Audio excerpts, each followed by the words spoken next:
welcome to the deep dive. Today, our mission is a really crucial one.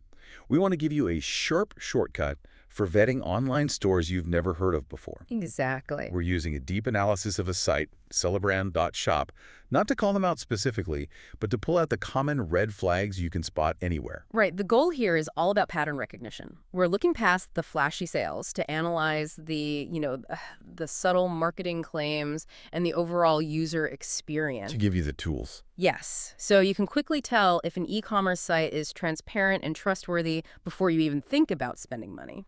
Okay, let's unpack this right away. Before you even click Add to Cart, what are the first, immediate signs that something might be off? The first thing is what we call the external presence test. Visually, a legitimate site usually has a pretty clean layout. And a questionable one. It's often just dominated by those aggressive, pushy pop-ups. You know, the ones covering half the screen, demanding you sign up right now. That leads to the bigger check then. Does the brand actually exist outside its own website? That's the core question. If you Google them or look on Instagram and there's just nothing. A complete void. That lack of any external social footprint is a huge indicator of low legitimacy. If they're a real brand, someone, somewhere, should be talking about them. And what about the product photos themselves? You have to be a bit of a detective there. Look really closely for signs of image theft. Like what? Well, do the products have clear brand tags? Are the sizing or color options super vague?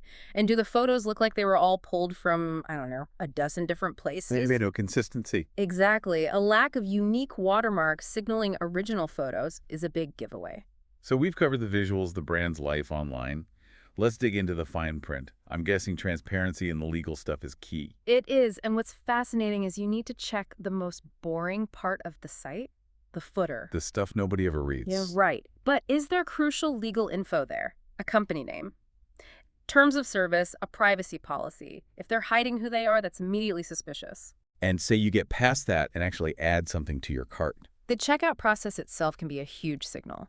If it immediately pushes you to a single fast payment option, or worse, redirects you to some unknown external page, It feels sketchy. it suggests a transaction flow designed to bypass normal security checks. And that links right to the technical signals.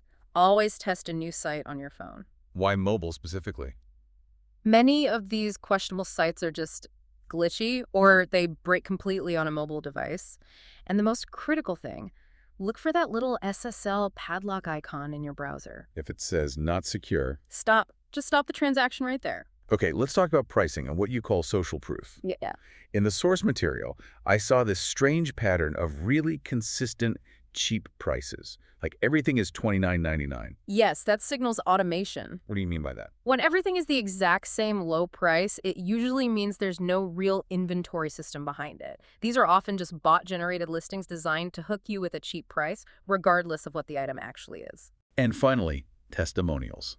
They can be faked so easily. What does real user evidence actually look like?